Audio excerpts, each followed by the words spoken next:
Welcome to sky talks. ఈరోజు మన స్టూడియోలో VRA village revenue assistants JAC రాష్ట్ర కన్వీనర్ ఒంగూరు రాములు గారు ఉన్నారు. ఆయనతో విఆర్ఏల జీవన పరిస్థితులు ఎలా ఉన్నాయి, వాళ్ళు చేస్తున్న పనులేంటి, గ్రామసీమల్లో గ్రామాలను నడిపించడానికి వాళ్ళు పడుతున్న శ్రమ, ప్రభుత్వం వైపు నుంచి వాళ్ళు ఎదుర్కొంటున్న ఇబ్బందులు, వీటిపై వివరాలు తెలుసుకుందాం. నమస్తే అండి. ప్రతి గ్రామానికి విఆర్ఏ అనేది కంపల్సరీ ఉంటారు. దాదాపు 2 రాష్ట్రాలు, తెలుగు రాష్ట్రాల్లో మొదటి నుంచి ఉన్నారు.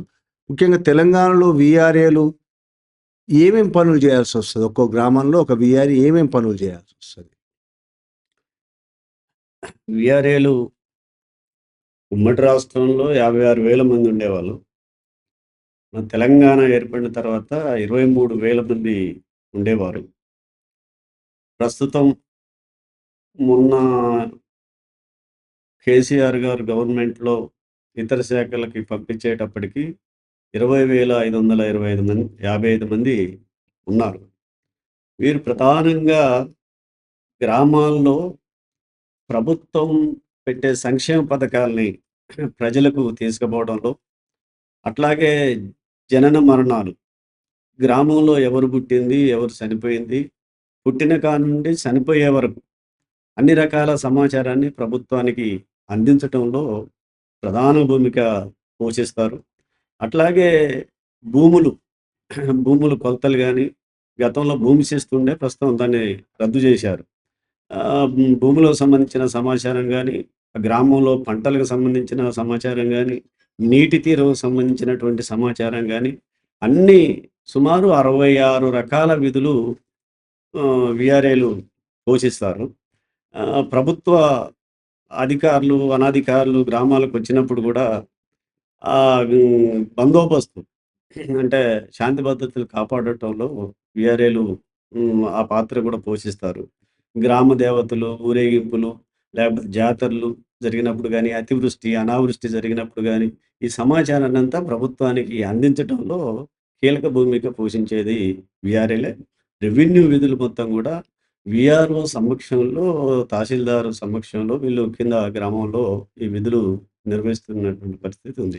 అట్లాగే ఎన్నికల సమయంలో కూడా ఓటర్లని గుర్తించడం కానీ, ఓటర్ గుర్తింపు కార్డులు ఇవ్వటం కానీ, రేషన్ కార్డులు ఇవ్వటం కానీ, ఇందిరమ్మ ఇళ్ళని గుర్తించడం కానీ, ఇవన్నీ సంక్షేమ పథకాలు విఆర్ఏలతోనే అందించడం జరుగుతుంది. గ్రామాల్లో దాదాపు 66 రకాల పనులు చేస్తారంటే దాదాపు ప్రతిరోజు క్షణం కూడా తీరికుండే పరిస్థితి లేదు వాళ్ళకి. అలాంటి పనులు చేస్తున్న, అంత తీరిక లేకుండా శ్రమ చేస్తున్న వాళ్ళ జీతాలు ఎలా ఉన్నాయి, వాళ్ళకి సౌకర్యాలు ఎలా ఉన్నాయి, ప్రభుత్వం ఏమన్నా చేస్తుంది? మొదటి నుంచి విఆర్ఏలు అంతకుముందు వేరే పేర్లతో కూడా కొనసాగి అప్పటి నుంచి ఇప్పటివరకు ఏమైనా అభివృద్ధి చెందిందా, అలాగే ఉందా? విఆర్ఏల వ్యవస్థ అనేది బ్రిటిష్ కాలం నుంచి, అంటే రాజుల కాలం నుంచి, నైజాం నవాబుల కాలం నుంచి కొనసాగుతూ వస్తుంది.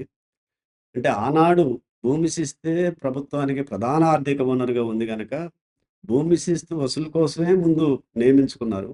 అంటే అప్పట్లో పటేల్, పటవర్ల కింద వీళ్ళు చాకిరీ చేసేవారు. వీళ్ళని రకరకాల పేర్లతో పిలిచేవారు. మస్కూర్లని, షేక్ సింధులని, ఎట్టీలని, ఎల్లోళ్ళని, గ్రామ నౌకర్స్ అని, సుంకర్లని, ఇట్లా రకరకాల పేర్లతోని ప్రాంతానికి ఒక పేరు, జిల్లాకు ఒక పేరు రకరకాలుగా పిలిచేవారు. ఇది 1986 వరకు నర్రా రాఘవరెడ్డి గారు, మాజీ నగరికల్ ఎమ్మెల్యే, దివంగత నేత నర్రా రాఘవరెడ్డి గారు వీళ్ళందరినీ, ఊరికొకరు ఉన్న వాళ్ళందరినీ కూడా కూడేసి ముందు నగరికల్లో ఒక సంఘం పెట్టి, ఆ తర్వాత నల్గొండ జిల్లాలో పెట్టి, దాన్ని రాష్ట్ర వ్యాప్త సంఘంగా విస్తరింపజేసి, ఆయన ఎమ్మెల్యే కనుక అసెంబ్లీలో కూడా ఆనాడు ఎన్టీ రామారావు ప్రభుత్వంలో కూడా ఈ విఆర్ఏల సమస్యల మీద ఆయన అసెంబ్లీలో లేవనెత్తేవారు. అసెంబ్లీలో అనేక ఆందోళనలు, ఆయన వాగ్దాటితో మాట్లాడటం ఫలితంగా కొంత 86 తర్వాతనే వీళ్ళ వేతనం పెరిగింది. కొన్ని జీవోలు వచ్చినాయి, కొన్ని చట్టాలు వచ్చినాయి, కొన్ని హక్కులు వచ్చినటువంటి పరిస్థితి 86 తర్వాతనే వీళ్ళకుంది. అట్లాగే కొన్నాళ్ళ తర్వాత విఆర్ఏల చరిత్రలో అనేక పోరాటాలు, ఉద్యమాలు కూడా జరిగాయి. ఈ పోరాటాలు, ఉద్యమాల ఫలితంగానే 2011లో అప్పటి వరకు గ్రామ సేవకులుగా ఉన్న పేరు 2011లో విఆర్ఏలుగా పేరు మార్చారు. పేర్లు మార్చారు తప్ప వీళ్ళ బ్రతుకులేమి మార్చలేదు. వీళ్ళ వేతనాల్లో కూడా పెద్ద మార్పేమి లేదు. అంటే కిరణ్ కుమార్ రెడ్డి కంటే ముందు రూ. 3000 జీతం ఉండేది. అంతకంటే ముందు రూ. 3 జీతం గూడా చేసిండ్రు. అంతకంటే ముందు అసలు వెట్టి చాకిరీ చేసేవాళ్ళు. అంటే గ్రామాల్లో రైతులు ఇచ్చేటువంటి దాన ధర్మాల మీద ఈళ్ళు బతికేవాళ్ళు. కొంతమందికి భూములు, ఇనాం భూములు గూడా ఈళ్ళకి ఇచ్చేవాళ్ళు. ఆ భూములు దున్నుకొని ఈ పనులు చేసేవాళ్ళన్నట్టు. కొన్ని అనేక ఉద్యమాలు, పోరాటాల ఫలితంగా 2011లో కిరణ్ కుమార్ రెడ్డి గవర్నమెంట్‌లో 3000 నుంచి 6000కు జీతం పెరిగింది. 2014లో కేసీఆర్ గారు వచ్చిన తర్వాత 6,000 ఉన్న జీతాన్ని 10,500కు పెంచాడు. అట్లా 10,500 ఇప్పుడు ప్రస్తుతం జీతం వస్తుంది. డిఏలు 6 నెలలకోసారి ప్రభుత్వ ఉద్యోగులకు పెరిగినప్పుడల్లా రూ. 100 డిఏ పెరుగుద్ది. అట్లా పెరిగినటువంటి డిఏలు మొత్తం కొడితే ఇప్పుడు వచ్చే జీతం ప్రస్తుతం 12,000 సుమారు రూ. 12,000 జీతం వస్తున్న పరిస్థితి ఉంది. అంటే ఈళ్ళని ఏమని పిలుస్తారంటే, ఈళ్ళు చేసే పని వెట్టి చాకిరీ పని ఒక రకంగా చెప్పాలంటే. ఈళ్ళకిచ్చేది గౌరవవేతనం. అంటే ఈళ్ళకొక టైమ్ టేబుల్ అంటూ ఏమి ఉండదు. ఎప్పుడు అధికారి ఊర్లోకొచ్చినా ఉరకాలి. ఎక్కడ ఏది జరిగినా రెయ్యి పగుళ్ళు అక్కడ కాపలా కాసుకొని ఉండాల్సినటువంటి పరిస్థితి ఉంటది. అంటే ఒక టైమ్ టేబుల్ మిగతా ఉద్యోగులు లెక్క 8 గంటలు డ్యూటీ చేసి మిగతా 16 గంటలు కుటుంబంతో గడిపే పరిస్థితి ఇలాంటి ఇది కాదండి ఇది. ఇట్లా ఈ పనులు చేస్తారు ప్రస్తుతంగా ఇప్పుడు ఉన్నటువంటి పరిస్థితుల్లో 2023లో 2023లో వ్యవస్థను కూడా చాలా మందిని ఇతర శాఖలకు పంపించారు. కేసీఆర్ గారు కొత్త రెవెన్యూ చట్టం 2020లో తీసుకొస్తున్న సందర్భంగా అసెంబ్లీలో ప్రకటించాడు. వీఆర్ఓ వ్యవస్థను రద్దు చేసి, వీఆర్ఏలు మాత్రం వీళ్ళు ఉండాలి. తరతరాల నుంచి ప్రభుత్వానికి, ప్రజలకు సేవ చేసుకుంటూ వస్తుండ్రు. వీళ్ళ కుటుంబానికి న్యాయం చేస్తాం. వీళ్ళందరికీ పే స్కేల్ ఇస్తాను. అట్లాగే వీళ్ళ బోనసులకు ఉద్యోగం ఇస్తాం. అర్హత కలిగినోళ్ళకి ప్రమోషన్ ఇస్తాం అని చెప్పేసి అసెంబ్లీ సాక్షిగా చెప్పాడు. చెప్పిన తర్వాత ఇస్తడేమని చెప్పేసి ఒక 2, 3 సంవత్సరాలు వెయిట్ చేశాం. ప్రభుత్వం చేయని కారణంగా 2023 2023లో 80 రోజుల పాటు సుదీర్ఘ సమ్మె వీఆర్ఏలో జరిగింది. అంటే అసెంబ్లీలో ముఖ్యమంత్రి గారు ఇచ్చిన హామీల్ని అమలు చేయాలని చెప్పేసి పెద్ద ఎత్తున సమ్మె జరిగింది. ఈ సమ్మె ఫలితంగా కేసీఆర్ గారే స్వయంగా వీఆర్ఏ జేఏసీతోని 2 రోజుల పాటు చర్చలు జరిపాడు.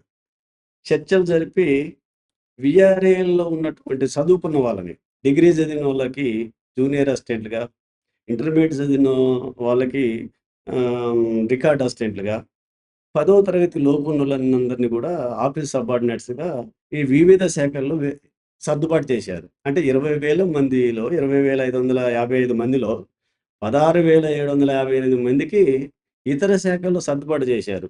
అది ఇరిగేషన్ శాఖ, కొంతమంది రెవెన్యూ, కొంతమంది మున్సిపాలిటీ, విద్య, వైద్యం రకరకాల శాఖల్లోకి వీళ్ళందరినీ కూడా సర్దుబాటు చేశారు. దీంట్లోనే అదే జీవోలో జీవో నంబర్ 81, 85లో స్పష్టంగా చెప్పారు. 61 సంవత్సరం వయసు పడినటువంటి వీఆర్ఏ వారసులకి ఉద్యోగం ఇస్తామని చెప్పేసి చెప్పారు. ఆ జీవోలో ఉన్న వాళ్ళని మిగతా డిపార్ట్మెంట్ సర్దుబాటు చేశారు. ఇంకా 3,797 మంది మిగిలిపోయారు వీఆర్ఏ వారసులు. వాళ్ళకి గత ప్రభుత్వం జీవో ఇచ్చింది. ఈ ప్రభుత్వం ఇంకా కాలయాపన చేస్తుంది. జీవో ఇచ్చారు, అమలు చేయకుండా నిర్లక్ష్యం చేస్తున్నటువంటి పరిస్థితి ఉంది. ఇప్పుడు 61 సంవత్సరం వీఆర్ఏలు గత 2 సంవత్సరాలుగా ఈ ప్రభుత్వం వచ్చిన కాడ్నుంచి కాలుకు బలపం కట్టుకొని తిరుగుతున్నారు. ఎందుకంటే జీవో ఇచ్చారు. ఆ జీవోని అమలు చేస్తే మా తండ్రుల ఉద్యోగం మాకొస్తది అని చెప్పేసి తిరుగుతున్నారు. అనేక రూపాల్లో ఆందోళన చేసినా గానీ ఈ ప్రభుత్వం కాలయాపన చేస్తున్నటువంటి ఇది కనబడుతుంది. ఈ కాలంలోనే ఆహ్, మినిస్టర్ క్వార్టర్స్ దగ్గర పెద్ద ధర్నా చేశారు. ఇందిరా పార్క్ దగ్గర ధర్నా చేశారు. అసెంబ్లీలో గూడా ఒక 5, 6 మంది ఎమ్మెల్యేలు మాట్లాడారు. వీఆర్ఏ వారసులకి జీవో ఇచ్చారు. ఎందుకు దాన్ని మరిచారు ఇవ్వాలని చెప్పేసి. ఈ ప్రభుత్వం పెద్ద ఎత్తున కాలయాపన చేసుకుంటూ వస్తుంది. ఈ ప్రభుత్వం వచ్చిన తర్వాత 2024 ఫిబ్రవరి 10వ తారీఖున ఒక కమిటీని ఏశారు. 5గురు ఐఏఎస్ ఆఫీసర్లతో. ఇప్పుడు నవీన్ మిట్టల్ గారు, సీసీఎల్ఏ గారే దానికి కన్వీనర్. 5గురు అదే ఐఏఎస్‌లతో ఎందుకు కమిటీని ఏశారనంటే, వీఆర్ఏల సమస్యలన్నీ చర్చించి దీన్ని పరిష్కారం చేయాలి అని ఒక కమిటీని వేశారు. కానీ ఇప్పటి వరకు 2024 ఫిబ్రవరి 10వ తారీఖు నుంచి ఇప్పటి వరకు సంవత్సరం దాటిపోయింది. రెండో సంవత్సరం నడుస్తుంది. ఇప్పటి వరకు ఒక్కసారి కూడా ఆ కమిటీ కూర్చుంది లేదు. ప్రభుత్వానికి రిపోర్ట్ ఇచ్చింది లేదు. అనేక మంది వీఆర్ఏలు ఈ కాలంలో చనిపోతున్నారు. అంటే వయసు మీరి అనారోగ్య కారణాల చేత ఉన్నారు. జీవో వచ్చింది, మాకు ఉద్యోగం వస్తది అని చెప్పేసి వారసులు తనకున్నటువంటి ఆస్తిలో అన్నదమ్ములు పంచుకున్నారు. ఒకళ్ళకి ఉద్యోగం ఇస్తే ఒకరి భూమి, ఒకళ్ళకి ఉద్యోగం ఇస్తే ఒకళ్ళకి ఇల్లు. లే ఇల్లు, భూమి లేకపోతే డబ్బులివ్వటం. 10,00,000 15,00,000 20 ఇట్లా అగ్రీమెంట్ చేసుకున్నారు. ఈ 2 సంవత్సరాల నుంచి ఉద్యోగం రాకపోగా, చేసిన అప్పులు తీరక, వడ్డీలు కట్టక, ఈళ్ళు కూడా చాలామంది వారసులు కూడా సుమారు ఒక 36 మంది ఆత్మహత్యలు చేసుకున్నటువంటి ఇది కూడా మన రాష్ట్రంలో ఉంది. అంటే ఇప్పుడు ప్రస్తుతం ఏంటంటే, ఈ ప్రభుత్వం అసెంబ్లీలో మంత్రి గారు చెప్పారు. ఏం చెప్పారనంటే, జీపీఓల వ్యవస్థ తీసుకొస్తున్నాం. గత ప్రభుత్వం రెవెన్యూ వ్యవస్థనంతా చిన్నభిన్నం చేసింది. చెట్టుకొకరిని, పుట్టకొకరిని పంపించింది. ఇప్పుడు జీపీఓ వ్యవస్థను తీసుకొస్తున్నాం. వాళ్ళందరినీ రెవెన్యూలో అందరిని మళ్ళా పోగు చేస్తున్నాం. ఈ జీపీఓల సమస్య అయిపోయిన తర్వాత వీఆర్ఏ వారసులకు కూడా న్యాయం చేస్తానని చెప్పేసి అసెంబ్లీలో చెప్పాడు. ఏం చేస్తాడా ఏంటి అనేది ఇంకా జీపీఓ వ్యవస్థే ముందుకు పోవట్లే. ఇప్పుడు జీపీఓ దీంట్లో కూడా వీఆర్ఏ వారసులకి ప్రాధాన్యత ఇవ్వాలి. వాళ్ళకి అవకాశం ఇవ్వాలని చెప్పేసి మేము డిమాండ్ చేస్తున్నాం. ఎందుకనంటే వాళ్ళ తండ్రులు, వాళ్ళ తాతలు వ్యవస్థకి తరతరాలుగా సేవ చేసుకుంటూ వచ్చారు. దీంట్లో చదువుకున్నోళ్ళున్నారు. డిగ్రీలు, పీజీలు చదివినోళ్ళున్నారు, ఇంటర్మీడియేట్ చదివినోళ్ళున్నారు. ప్లస్ ఈ వ్యవస్థ మీద, రెవెన్యూ డిపార్ట్మెంట్ మీద అనుభవం ఉంది, అర్హత ఉంది. ఇప్పుడు జీపీఓలని, వీఆర్ఏలని పూర్వం ఉన్నటువంటి వాళ్ళని దీనికి ఆప్షన్లు పెట్టుకోమనంటే ఒక 6,000 మంది పెట్టుకున్నారు. 10,957 రెవెన్యూ గ్రామాలున్నాయి. ఇప్పుడు 6,000 మంది అనంటే ఇంకా మిగతా 5,000ని ఎక్కడి నుంచి నింపుతారు అనేది ఇంకా ప్రభుత్వం ఒక స్పష్టంగా ఏమి చెప్పట్లే. ఇప్పుడు వీఆర్ఓలు కూడా కొంతమంది దీన్ని వ్యతిరేకిస్తున్నారు. ఎందుకు వ్యతిరేకిస్తున్నారంటే వీఆర్ఓలు ప్రభుత్వం చెప్పేదేందంటే, ఈళ్ళందరూ ఆప్షన్లు పెట్టుకున్నోళ్ళకి ఎగ్జామ్ పెడతానంటుంది. మాకెందుకు ఎగ్జామ్? ఈ రెవెన్యూ డిపార్ట్మెంట్ గురించి మాకు తెలియదేముంది. కొత్తగా ఎగ్జామ్ పెట్టి ఏం చేస్తారు? కొత్తగా ఏం నేర్చుకోవాలి? ఎప్పుడో ఎగ్జామ్‌లు రాసినాం, పాస్ అయినాం, డిపార్ట్మెంట్‌లోకి వచ్చినాం. ఇప్పుడు మళ్ళా ఎందుకు? మాకు అనుభవం ఉంది, అర్హత ఉంది, ఎగ్జామ్ వద్దనేది కొంతమంది వీఆర్ఓల వాదన. అట్లాగే ఇప్పుడు ఇప్పటివరకు చేసినటువంటి సర్వీస్ కూడా కంటిన్యూ కాదు. దీంట్లోకొస్తే జీరో సర్వీస్ నుంచి మళ్ళీ కంటిన్యూ కావాలి. కాబట్టి దీన్ని జీపీఓలని కొంతమంది వీఆర్ఓ సంఘాలు కూడా వ్యతిరేకిస్తున్నటువంటి పరిస్థితి ఉంది. అంటే మేము అడిగేది ఏందనంటే, ఏదైతే జీవో నెంబరు 81, 85 ప్రకారం వీఆర్ఏ వారసులకు ఉద్యోగాలు 61 సంవత్సరం వయసు పైబడినటువంటి వీఆర్ఏ వారసులకు ఉద్యోగం ఇస్తామని చెప్పేసి జీవోలో చెప్పారు. ఆ జీవో ప్రకారం ఇప్పుడు జీపీఓ వ్యవస్థను తీసుకొస్తారు గనుక దీంట్లో చదువుకున్న వాళ్ళున్నారు. అనుభవం ఉంది. ఈ డిపార్ట్మెంట్‌లో అర్హత ఉంది. వీళ్ళందరినీ కూడా జీపీఓలుగా తీసుకోవాలి అనేది ప్రభుత్వాన్ని మేము అడగదలుచుకున్నాం. ప్రభుత్వం ఇంకా దాని మీద ఏమీ నిర్ణయం తీసుకున్నటువంటి పరిస్థితి ఉంది. అంటే ఇయాల ప్రభుత్వం ఏదైతే రెవెన్యూ డిపార్ట్మెంట్‌ని బలోపేతం చేయాలంటుందో, బలోపేతం చేయాలి అనంటే ఇప్పుడున్నటువంటి ఈ వారసుల్లో చదువుకున్న వాళ్ళు, వయసు మీద ఉన్నవాళ్ళు, యుక్త వయసులో ఉన్నటువంటి వాళ్ళు ఈ రెవెన్యూ డిపార్ట్మెంట్‌ని ఉరుకులు పెట్టి పనిచేసేటువంటి యువత వస్తది. అందుకని ఇలా స్థానంలో జీపీఓలుగా అవకాశం ఇవ్వాలని చెప్పేసి మేము కోరుతున్నాం సార్. ఇప్పుడు వారసులకు ఉద్యోగాల విషయం గానీ, ఇక మిగతా సమస్యల విషయంలో గానీ, గత ఎలక్షన్స్‌లో మీరు కాంగ్రెస్ పార్టీ, బీఆర్ఎస్ వాళ్ళ ముందు ఏం డిమాండ్‌లు పెట్టలేదా? వాళ్ళు కూడా ఎలక్షన్‌లో వాగ్దానాలు ఏం చేయలేదా వీటి మీద? అంటే ఈ నవంబర్‌లో ఎన్నికలు జరిగినాయి. మాకు జీవో వచ్చింది ఆగస్టులో వచ్చింది. జులైలో 81 జీవో ఇచ్చారు. ఆగస్టులో 85 జీవోలొచ్చినాయి. ఈ జీవోలు వచ్చిన తర్వాత వీఆర్ఏలందరికీ ప్రమోషన్‌లొస్తాయి, వారసులకు ఉద్యోగాలొస్తాయని చెప్పేసి అనుకున్నాం. కానీ కొంతమందికే అంటే 16,758 మందికే ప్రమోషన్స్ ఇచ్చారు. వాళ్ళకి పే స్కేల్ ఇచ్చారు. ఇతర డిపార్ట్మెంట్‌లో సర్దుబాటు చేశారు. మిగతా వారసులకు కూడా ఇస్తారని చెప్పేసి ఆ ప్రాసెస్ నడుస్తుంది, వస్తాయి అని చెప్పేసి కొంత గత గవర్నమెంట్‌లో కూడా కొంత కాలయాపన జరిగింది. ఈలోపు ఎన్నికల కోడ్ వచ్చింది. ఎన్నికలు కూడా వచ్చిన తర్వాత ఇక అది ఆపేశారు. ప్రాసెస్ ఆపేశారు. ఎన్నికలయిపోయినాయి. కాంగ్రెస్ ప్రభుత్వం ఈ ప్రజాపాలన అంటుంది, ఇందిరమ్మ రాజ్యం ఉంటుంది, మేము పాలకులం గాదు, సేవకులం అని జెప్తుంది. నిజంగా చేస్తారనే ఆశతోని కాంగ్రెస్ ప్రభుత్వం వస్తే గ్యారంటీగా వారసులకు ఉద్యోగాలొస్తాయి. ఎందుకంటే దళితుల పక్షాన, సామాజిక తరగతుల పక్షాన ఎప్పుడూ పేదల కోసం ఆలోచించే కాంగ్రెస్ పార్టీ అనే భావంతో ఉన్నాం.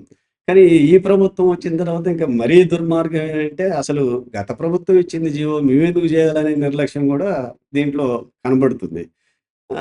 పైగా ఎప్పుడు మంత్రి గారిని కలిసినా, రెవెన్యూ మంత్రి గారిని కలిసినా, చేద్దాం, చూద్దాం అని చెప్పేసే కాలయాపన జరుగుతుంది. ఇప్పటికీ ఈ 16 నెలల నుంచి కూడా అదే కాలయాపనతో ఉన్నటువంటి పరిస్థితి. అనేక రూపాల్లో ఆందోళన చేశాం. సీసీఎల్ఏ కాడ చేశాం, అసెంబ్లీ దగ్గర చేశాం, ఇందిరా పార్క్ కాడ ఆందోళన చేసినా గానీ అసెంబ్లీలో ఒక 50 మంది ఎమ్మెల్యేలని కలిసాము.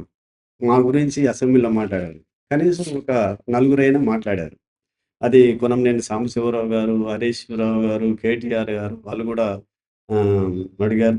అట్లాగే బీజేపీ ఎమ్మెల్యే గూడా మాట్లాడాడు. పల్లె శంకర్ గారు. మాట్లాడటం ఫలితంగా మంత్రి గారు ఈ జీపీ వాళ్ళది అయిపోయిన తర్వాత వాళ్ళ సబ్జెక్ట్ తీసుకుంటాం. వాళ్ళకి కూడా న్యాయం చేస్తామని చెప్పారు. అంటే హామీలు ఇస్తున్నారు తప్ప అమలు మాత్రం కావట్లేదు. అది ఆ స్థితి ఉంది. ఇప్పుడు ఈ వీఆర్ఏలకు అంటే సాలరీ పక్కన ఉండే ప్రభుత్వ ఉద్యోగులకు ఉండాల్సిన సౌకర్యాలు అంటే ముఖ్యంగా సెలవులు కావచ్చు, హెల్త్‌కి సంబంధించి 8 గంటల పని విధానం ఇవేమైనా అమలవుతాయండి? ఏమైనా ఉన్నాయా అసలు? వీఆర్ఏలు వీళ్ళ పనే అసలు వీళ్ళకొక చట్టబద్ధ హక్కులంటూ ఏమీ లేవు. 8 గంటల పని దినం గాని, పీఎఫ్, ఈఎస్ఐ గాని ఇలాంటివి ఏమి లేవు. ఒక అనేక పోరాటాల ఫలితంగా గతంలో నర్రారాఘవరెడ్డి గారి హయాంలోనే గ్రాట్యుటీ ఇస్తారు. అంటే దాని సర్వీస్‌ని బట్టి ఎన్ని సంవత్సరాలు సర్వీస్ చేసినా 20 నెలలకి, 20 నెలలకంటే 20 నెలలకు సంబంధించినటువంటి గ్రాట్యుటీని మాత్రమే ఈ సర్వీస్‌లో సంవత్సరానికి 15 రోజుల చొప్పున కట్టించి ఒక గ్రాట్యుటీ మాత్రమే ఇస్తారు. మిగతా సౌకర్యాలు ఏమీ లేనటువంటి ఇది ఉంది. చట్టబద్ధ హక్కులు అమలు కావు. అసలు పని గంటలు కూడా 8 గంటల పని విధానం అనేది అమలు కాదు. ఇప్పుడు గ్రామంలో ఆత్మహత్య చేసుకొని వాళ్ళు చనిపోయారనుకో, పోలీసోళ్ళు వచ్చే వరకు, వాళ్ళ బంధువులు వచ్చే వరకు ఆ కాపలా కాసుకుంటూ ఉండాలి. తెయ్యి భూములు శవం దగ్గర. దానికి పరిమితి అంటూ ఏమీ ఉండదు. ఇలాంటి అతివృష్టి, అనావృష్టి ఏదన్నా వచ్చినా, ఇప్పుడు గోదావరి ఏరియా ప్రాంతంలో వరదలొస్తాయి. ఆ వరదలొచ్చి పోయేదాకా ఆ కాలువల చుట్టే తిరుగుతా ఉండాలి. ఎంత పెరిగింది? ఎంత తగ్గింది? చెప్తూ ఉండాల్సినటువంటి పరిస్థితి ఉంటది. అంటే పని గంటలు అనేది ఏమీ లేవు. చట్టబద్ధ హక్కులు ఏమీ అమలు కానటువంటి పరిస్థితి ఉంది. వీళ్ళకి చెప్పేదే గౌరవ వేతనం. ఇచ్చేది గౌరవ వేతనం. చేసేది బానిస చాకిరీలు. అంతే తప్ప ఎలాంటి చట్టబద్ధ హక్కులైతే లేనటువంటి పరిస్థితి వీఆర్ఏలకుంది. ఈ గ్రామాల్లో రెవెన్యూ పనులు చూసే ఇతర రాష్ట్రాల్లో చూసే ఇదే ఏర్పాటు మిగతా రాష్ట్రాల్లో కూడా ఉందా? ఉంటే వాళ్ళ పరిస్థితి ఎలా ఉంది? పేర్లు వేరైనప్పుడు వాళ్ళ పరిస్థితి ఎలా ఉంది? వాళ్ళతో పోల్చుకుంటే మన పరిస్థితి ఎలా ఉంది ఓకే. తెలంగాణలో? Okay sir. మంచి క్వెషన్ చేశారు. మిగతా రాష్ట్రాలు చూసుకుంటే వామపక్ష పార్టీలు అధికారంలో ఉన్నటువంటి గతంలో అధికారంలో ఉన్నటువంటి పశ్చిమ బెంగాల్ గాని, కేరళ గాని, త్రిపుర రాష్ట్రాల్లో ఫోర్త్ క్లాస్ ఎంప్లాయీస్‌గా వీళ్ళని గుర్తించారు. ఫోర్త్ క్లాస్ ఎంప్లాయీస్‌గా గుర్తించి ప్రభుత్వ ఉద్యోగులకు వచ్చేటువంటి అన్ని సౌకర్యాలు ఈళ్ళకి అమలు చేస్తుర్రక్కడ. అలా ఫోర్త్ క్లాస్ ఎం ఫోర్త్ క్లాస్ ఎంప్లాయీస్‌గా ఆళ్ళయిపోయారు. కానీ మన స్టేట్‌లో ఆ పని ఇక్కడ జరిగినటువంటి పరిస్థితి ఉంది. మేము అనేక సార్లు ప్రభుత్వాల్ని డిమాండ్ చేశాం. ఫోర్త్ క్లాస్ ఎంప్లాయీస్‌గా గుర్తించాలని. కానీ ఫోర్త్ క్లాస్ ఎంప్లాయీస్‌ని మన కాడ మాత్రం గుర్తించినటువంటి పరిస్థితి ఉంది. ఈ మిగతా రాష్ట్రాలు చూసుకుంటే, మిగతా పార్టీలు అధికారంలో ఉన్నటువంటి రాష్ట్రాలు చూస్తే కొంత ఒక దగ్గర ఎక్కువ, ఒక దగ్గర తక్కువ ఇలాంటి పరిస్థితులున్నాయి. కొన్ని రాష్ట్రాల్లో వ్యవస్థలే లేనటువంటివి కూడా ఉన్నాయి. ఇది సార్. అంటే ప్రభుత్వాన్ని ప్రస్తుతం మీరు ప్రధానంగా కోరుతున్న అంశాలేంటి? దీని మీద ఏమైనా ఉద్యమ కార్యాచరణ ఏమైనా ఉందా? తీసుకోబోతున్నారా? ఆ! ప్రధానంగా వీఆర్ఏల వ్యవస్థ అనేది ఇప్పుడు పూర్తిగా లేదు. ఇప్పుడు మొత్తం వీఆర్ఏలుంది. మిగిలిపోయినోళ్ళు ఇప్పుడు 3797 మందే ఇప్పుడు మిగిలిపోయారు. అంటే ఇతర శాఖల్లో ప్రమోషన్ పంపించిన తర్వాత. ఈళ్ళందరినీ కూడా కొత్తగా ప్రభుత్వం పెట్టేటువంటి జీపీఓ వ్యవస్థలో, గ్రామ పరిపాలనాధికారి వ్యవస్థలో వీళ్ళకు ప్రాధాన్యత ఇచ్చి తరతరాలుగా వ్యవస్థని నమ్ముకొని ప్రజలకు సేవ చేశారు. ప్రభుత్వానికి సేవ చేశారు. గ్రామాల్లో భూముల్ని కాపాడారు. చెరువుల్ని కాపాడారు. చెట్లను కాపాడారు. ప్రభుత్వానికి, ప్రజలకు సేవ చేశారు కాబట్టిగా వి వీఆర్ఏ వారసులకి 61 సంవత్సరాల వయసు పైనటువంటి వీఆర్ఏ వారసులకి జీపీఓలుగా ప్రాధాన్యత ఇచ్చి ఉద్యోగాలు ఇవ్వాలని చెప్పేసి మేము ప్రధానంగా డిమాండ్ చేస్తున్నాం. అంటే వీళ్ళకి చదువు తక్కువ ఉంటదనే అది కూడా ప్రభుత్వం అంటది. అంటే గతంలో 2007, 8 ఆ ప్రాంతంలో రాజశేఖర రెడ్డి గారు 5 సంవత్సరాలు సర్వీస్ నుండి 10వ తరగతి పాస్ అయినటువంటి వీఆర్ఏలందరికీ వీఆర్ఓల ప్రమోషన్ ఇచ్చాడు. 10వ తరగతి ఉంటే సరిపోయేది. ఎందుకంటే వీళ్ళకి సర్వీస్ ఉంది, అనుభవం, అర్హతలు ఉన్నాయి. అపారమైనటువంటి రెవెన్యూ డిపార్ట్మెంట్‌లో వాళ్ళ కుటుంబాలే ఇంటి పేర్లే వృత్తి పేర్లుగా మారిపోయాయి. వృత్తి పేరు ఇంటి పేర్లుగా మారిపోయాయి. కాబట్టి అన్ని సంవత్సరాల చరిత్ర ఉన్నటువంటి వీఆర్ఏ వారసులకి 61 సంవత్సరాలు పైబడినటువంటి వాళ్ళకి జీపీఓలుగా ఇప్పుడు అవకాశం ఇచ్చి వాళ్ళని జీపీఓలుగా తీసుకోవాలని చెప్పేసి మేము ప్రభుత్వాన్ని డిమాండ్ చేస్తున్నాం. ఈ ప్రభుత్వం ఇప్పుడు మొదటి రౌండ్‌లో ఇంటర్, డిగ్రీ చదివినోళ్ళని తీసుకుంటామని చెప్పేసి ఆప్షన్‌లు వాళ్ళ నుంచి పూర్వ వీఆర్ఏ, వీఆర్ఓల నుంచి కోరింది.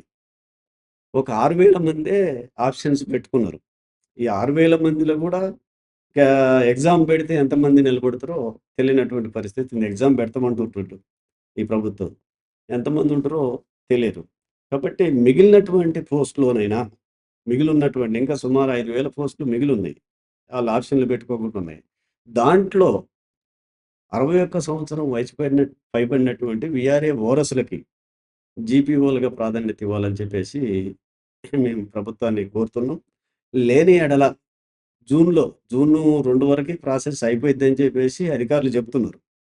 జూన్ 2 తర్వాత ఇవ్వని పక్షంలో ఏదైతే గతంలో జీవోలు ఇచ్చారో ఆ జీవోల్ని అమలు చేయమని చెప్పేసి మరో పోరాటానికి మేము సిద్ధపడతాం. మేము ఉద్యమాలు ఈ ప్రభుత్వం మీద చేసి ఏదో సాధించాలని కాదు. ప్రభుత్వమే ఇప్పుడున్నటువంటి పరిస్థితిలో న్యాయంగా ఆలోచించి జీవోలున్నాయి, అనుభవం ఉంది, అర్హత ఉంది. కాబట్టిగా ఈ వారసులకి న్యాయం చేయాలి. ఈళ్ళంతా కూడా సామాజికంగా, ఆర్థికంగా వెనుకబడినటువంటి వర్గాలు. ఎస్సీలు, ఎస్టీలు, బీసీ మైనారిటీ వర్గాలకు చెందిన వాళ్ళే 100కి 90 మందిగా ఉన్నారు. ఈ కుటుంబాలకి న్యాయం చేయాలనే చిత్తశుద్ధి ప్రభుత్వానికి ఉంటే, కాంగ్రెస్ ప్రభుత్వం మాటల్లో చెప్తుంది. మేము పేదల పక్షం, పేదలే మా దేవుళ్ళు, మా దైవం అని చెప్పేసి చెప్తున్నారు. నిజంగా చిత్తశుద్ధి ఉంటే అట్టడుగు వర్గాలకు చెందినటువంటి అల్పసంఖ్యాకులు, తక్కువ జీతంతో బ్రతికేటువంటి వాళ్ళు వీరందరినీ కూడా జీపీఓలుగా తీసుకొని ఆ కుటుంబాలకు న్యాయం చేయాలని చెప్పేసి మేము ప్రభుత్వాన్ని డిమాండ్ చేస్తాం. ఇప్పుడు చాలా ఈ గౌరవ వేతనం అనే పేరుతో గ్రామ స్థాయిలో పనిచేసే అంగన్వాడీ టీచర్లు, అంగన్వాడీ వర్కర్స్ ఇట్లా చాలా శాఖలున్నాయి. జీతాలు 6 నెలలకోసారో, 3 నెలలకోసారో ఇవ్వడం అట్లా చాలా ఇబ్బందులు పెడుతుంది గవర్నమెంట్. మొదటి నుంచి కూడా ఇప్పుడు కాంగ్రెస్ గవర్నమెంట్ అని కాదు, మొదటి నుంచి చాలా గవర్నమెంట్. వీళ్ళకి కరెక్ట్‌గా ప్రతి నెల జీతం వస్తుందా? వీళ్ళకి కూడా ఇలాంటి ఇబ్బందులు ఏమైనా ఉన్నాయా వీఆర్ఏలకు? వీఆర్ఏలకు గత ప్రభుత్వాలు రెగ్యులర్‌గా నెల ఇచ్చినాయి. రీసెంట్‌గా ఈ ప్రభుత్వంలో ఒక 3 నెలలు బకాయిలున్నాయి. మొన్న మొన్న ఈ మంత్‌లో క్లియర్ చేశారు. ఆ 3 నెలల బకాయిల్ని క్లియర్ చేశారు. నెల వేతనాలు రానటువంటి పరిస్థితి ఉంది. అంటే ఒక రంగానికి వస్తే ఇంకొక రంగానికి ఆఫ్ చేస్తున్నారు. వీళ్ళంతా అంగన్వాడీలు గాని, ఆశాలు గాని, మిడ్ డే మీల్స్ వర్కర్స్ గాని, ఈ వీఆర్ఏలు గాని అతి తక్కువ జీతంతో బతుకుతున్నటువంటి వాళ్ళు. ఇప్పుడు పెద్ద పెద్ద ఐఏఎస్ ఆఫీసర్‌లకో లేకపోతే మిగతా వాళ్ళకి ఆపొచ్చు గానీ, కింది స్థాయి ఉద్యోగులకి వచ్చేది తక్కువ జీతం. తక్కువ జీతం కింది స్థాయి వర్గాలు ఇప్పుడు మనకు కాడ ఉన్నటువంటి పెద్ద పెద్ద ఉద్యోగులందరూ ఇతర వనరులుంటాయి వాళ్ళకి. ఇతర అవకాశాలుంటాయి. కానీ ఆపితే అలాంటోళ్ళకి ఆపాలి తప్ప ఈ చిన్న ఉద్యోగులకు ఆపి ఇబ్బందులు గురి చేస్తున్నారు. ఒక పక్క ధరలు పెరుగుతున్నాయి. నిత్యావసర వస్తువుల ధరలు పెరుగుతున్నాయి. పెట్రోల్ ధరలు పెరుగుతున్నాయి. డీజిల్ ధరలు పెరుగుతున్నాయి. కూరగాయలు, ఉప్పు, పప్పు అన్ని ధరలు పెరుగుతున్నాయి. పెరిగే ధరల్ని తట్టుకొని ఈ అల్పసంఖ్యాక వర్గాలు నిలబడాలంటే చాలా భారంతో కూడుకున్నటువంటిది. అందుకే ప్రభుత్వాలు ఆలోచిస్తున్నప్పుడు కింది నుంచి ఆలోచించాలి. ముందు జీతాలు ఇవ్వాల్సొస్తే ఎవరికియ్యాలి? కింది వర్గాలకు, తక్కువ జీతగాళ్ళకి ముందు ఇచ్చేటట్టుగా అది చూడాలి. ఇలా ముఖ్యమంత్రి గారు చెప్తున్నాడు. మీరు ఏం చేసుకుంటారో చేసుకోండి. నన్ను కోసుక తింటరా? ఏం చేస్తారో చేయండి. పైసా లేదు అని చెప్పేసి ముఖ్యమంత్రి గారు చేతులెత్తేసాడు. అది పద్ధతిగా లేదు. ముఖ్యమంత్రి గారి స్థాయిలో అది గాదు. రాష్ట్రంలో ఆర్థిక పరిస్థితిని మెరుగుపరచాలంటే ఏది తగ్గించుకోవాలి? ఇది ఏది ఎట్లా జేయాలనేది కాస్త మిగతా పక్షాలను గూడా అఖిలపక్ష మీటింగ్ పెట్టి వాళ్ళందరితో చర్చించొచ్చు. లేదా మేధావుల మీటింగ్ పెట్టి ఉద్యోగ సంఘాలని, మిగతా సంఘాలని చర్చించుకొని ఆ స్థాయిలో అట్లా ప్రకటించడం సరైంది గాదనేది నా అభిప్రాయం. జీతాల విషయంలో రెగ్యులర్‌గా ఇచ్చేటట్టుగా కింది స్థాయి ఉద్యోగులకు చూస్తే బావుంటదనేది చెప్పదలుచుకున్నాను. పాపం అప్పులు కూడా దొరకట్లేదు అంటున్నాడు రేవంత్ రెడ్డి ముఖ్యమంత్రి గారు. 18,000 కోట్లకు మించి ఒక్క పైసా రావట్లేదు అంటున్నాడు. మరి ఆయనను మాత్రం ఏం చేయమంటారు? హ్మ్. అంటే అప్పులిచ్చేటోడు గూడా బాగుంది అనంటే ఎవరైనా ఇవ్వటానికి ముందుకొస్తారు. నేనే అప్పుల్లో ఉన్నా, ఇబ్బందుల్లో ఉన్నంటే అప్పులిచ్చేటోడు గూడా ముందుకు రావటం కష్టం. అందుకే గతంలో కేసీఆర్ 8,00,000 అప్పు చేసిండు. 7, 8,00,000 అని జెప్పేసి ప్రభుత్వం జెప్తుంది. కానీ కేసీఆర్ ఎక్కడ ఈ గుట్టు బయట జెప్పలే. ఇన్ని అప్పులున్నాయని ఎక్కడ జెప్పలే. మాది ధనవంతమైన రాష్ట్రం అని జెప్పిండు. అదే పేదరికం బయట పెట్టుకోవాలి. పేదరికాన్ని బయట పెట్టుకోలే. పేదరికాన్ని బయట పెట్టుకోలేదు. అందుకే అప్పులిచ్చేటోళ్ళు గూడా అప్పుడు పుట్టినయి. మరి ఇప్పుడెందుకు ఈ ముఖ్యమంత్రి గారు అట్లా వ్యవహరించాలి హుందాగా తప్ప ఇట్లా కింది స్థాయి ఉద్యోగుల కాడికొచ్చి ఉద్యోగుల ఇది అసలు ఎక్కడ ఎక్కువ జీతాలిస్తున్నారు? ఏ ఖర్చులు తగ్గించుకోవాలి? ప్రభుత్వం వృధా ఖర్చులు ఎక్కడ పెడుతుంది? దాని గురించి ఆలోచించి ఒక పరిష్కారం చూపాలి తప్ప ఇప్పుడు 5 డిఏలు ఆగిపోయినాయి ఇప్పుడు ఉద్యోగులకు సంబంధించి. అట్లాగే పిఆర్‌సీ ఎయాలి. కొత్త పిఆర్‌సీని తీసుకురావాలి. ఆ పిఆర్‌సీ ఏసే పరిస్థితి లేదు. ఇంకా మిగతా డిమాండ్లు చాలా ఉన్నాయి. ఇప్పుడు తహసీల్దార్‌ని ఎన్నికల ముందు తీసుకొచ్చారు. మళ్ళా తర్వాత ఆ జిల్లాలకు పంపలేదు. ఇలాంటి సమస్యలు 57 రకాల సమస్యలు ఉద్యోగులు మొన్నే మీటింగ్ పెట్టుకొని చెప్పుకున్నారు. అసలు ఏం సమస్యలున్నాయనేది ఒక సమావేశం పెట్టి, ఆ సమావేశంలో అసలు ఆర్థికేతర సమస్యలేమున్నాయి, ఆర్థిక పరమైనది ఏం చేయగలుగుతాం, ఏం చేయలేము అని చెప్పేసి ఒక జాయింట్ మీటింగ్ పెట్టి ఆ పరిష్కారాన్ని చూపాలి తప్ప, ఆ రకంగా మాట్లాడటం సరైంది కాదనేది అనిపిస్తుంది. సరే ఇది మళ్ళీ వీఆర్ఏల దగ్గరికొస్తే, ఓకే సార్. వీఆర్ఏలు గ్రామంలో ఎవరి కింద పనిచేస్తారండి? వీఆర్ఏలు గతంలో వీఆర్ఓ కింద పనిచేసేవారు. ఇప్పుడు తహసీల్దారు ఆఫీసు ఆఫీసు బేస్‌గా పనిచేస్తున్నారు. అంటే మండలం. మండలం. మన మండల బేస్‌గా పనిచేస్తున్నారు. అయితే గతంలో 23,000 మందుండే. ఇప్పుడు వాళ్ళని గూడా ఇతర శాఖలకు పంపిన తర్వాత 3,700 మందే ఉన్నారిప్పుడు. ఈళ్ళు ఆ గ్రామాల్లో ప్రధానమైనటువంటి పనులన్నీ గూడా సర్టిఫికెట్లు గానీ, జనన మరణాలు గానీ, మిగతా సమస్యలన్నీ గూడా ఆ 20,000 మంది చేసేటువంటి పనులు ఈ 3,700 మంది కూడా ఇప్పుడు చేస్తున్నారు. అయితే ఇది రేపు జీపీఓల వ్యవస్థ వచ్చినాక గూడా జీపీఓకు కింద ఒక సహాయకుడు ఉండాలి. ఇప్పుడు ఎక్కడి నుంచో ఒక వీఆర్ఓ పోయి ఒక గ్రామంలో జీపీఓగా చేయాలనంటే అక్కడ రాజకీయ పరిస్థితులేంది, ప్రజల పరిస్థితులేంది, అక్కడ ఉన్నటువంటి కులాలేంటి, మతాలేంటి, అసలు ఎవడి భూమి ఎక్కడుంది, ఎవడి కానిగెట్టి ఎక్కడుంది, ఎవడి కులగోత్రాలేంటి అనేది తెలియాలి. వీఆర్ఏకి తెలిసినట్టుగా కొత్తగా వచ్చిన ఆఫీసర్‌కి ఏం తెలీదు. అంటే ఆ వీఆర్ఏ అంటోడు ఆ గ్రామోడై ఉంటాడు కాబట్టిగా సర్వం ఆ గ్రామం గురించి తెలిసినటువంటి మనిషి ఉంటాడు. కాబట్టిగా ఇప్పుడు ఉన్నటువంటి పరిస్థితిలో జీపీఓ వ్యవస్థతో పాటు కింద వాళ్ళకి సహాయకులకు గూడా ఉండాల్సినటువంటి అవసరం ఉంది. సహాయకులుగా ఉన్నప్పుడే ఇదంతా సమగ్రంగా ఈళ్ళు తీసుకున్నటువంటి నిర్ణయం ప్రభుత్వం రెవెన్యూ వ్యవస్థను ఏదైతే బలోపేతం చేయాలని అనుకుంటుందో అది సక్సెస్ అయింది. లేదు ఇప్పుడు కొత్తగా భూభారతి చట్టం తీసుకొచ్చారు. గతంలో ధరణి తీసుకొచ్చాడు. ప్రభుత్వాలు మారినప్పుడల్లా కొత్త చట్టాలు మారుతాయి గానీ, ఏమాత్రం మార్పు రాదు. మార్పు సమగ్రంగా అసలు భూ సమస్యల మీద మార్పు రావాలంటే సమగ్ర సర్వే జరగాలి. భూ సర్వే జరగాలి. ఎప్పుడో 1935లో జరిగినటువంటి సర్వే తప్ప, ఇప్పుడు ఎవరి కానిగెట్టి ఎక్కడుందో భూమి ఒకళ్ళ పేరు మీద ఉంది.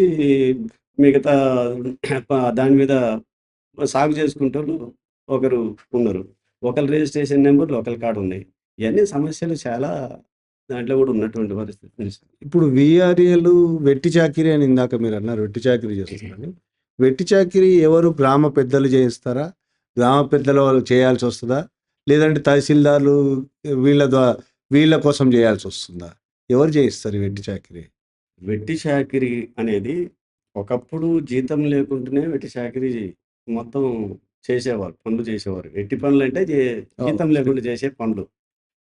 అయితే ఇప్పుడు గూడా ఈ వ్యవస్థలో గూడా ఒక టైమ్ టేబుల్ లేకుండా ఎవరు పని చేస్తే చెప్తే వాళ్ళు పని చేయాల్సిందే. అంటే వీఆర్ఓ జెప్తడు, తహసీల్దారు జెప్తడు, ఆర్ఐ జెప్తడు. ఇప్పుడు పంచాయతీ సెక్రటరీలు కూడా చెప్తున్నారు. పంచాయతీ ప్రెసిడెంట్, సర్పంచ్ గూడా చెప్తడు. వార్డ్ మెంబర్‌లు గూడా చెప్తడు. గ్రామాల్లో ఉన్నటువంటి పెత్తందారులు, భూస్వాములు గూడా పనులు చెప్తారు ఈళ్ళకి.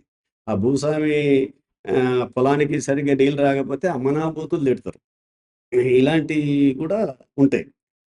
ఇలాంటి పనులనేది ఒక టైమ్ టేబుల్ లేకుండా, ఒక జాబ్ చార్ట్ లేకుండా, ఏ పని చెబితే ఆ పని చేసే పనులన్నీ కూడా వెట్టి చాకిరీ పనుల కిందకే వస్తాయి. ఎంతో కొంత అంటే ఇప్పుడు ఒక కనీస వేతనం లేదు ఈళ్ళకి. చట్ట ప్రకారం ఈ రోజు ఉన్నటువంటి లెక్కల ప్రకారం పెరుగుతున్న ధరలకు అనుగుణంగా కనీస వేతనం రూ. 26,000 ఉండాలి. ఒక కుటుంబం బ్రతకాలంటే. కానీ ప్రభుత్వం ఇచ్చేదెంత 10,500 ఇస్తుంది. డీఏ ప్రభుత్వ ఉద్యోగులకి 5%, 6% డీఏలు పెంచుతారు. కానీ ఈళ్ళకిచ్చే డీఏ ఎంత అంటే రూ. 100 పెంచుతారు. ఫిక్స్ డీఏ ఇస్తారు ఈళ్ళకి.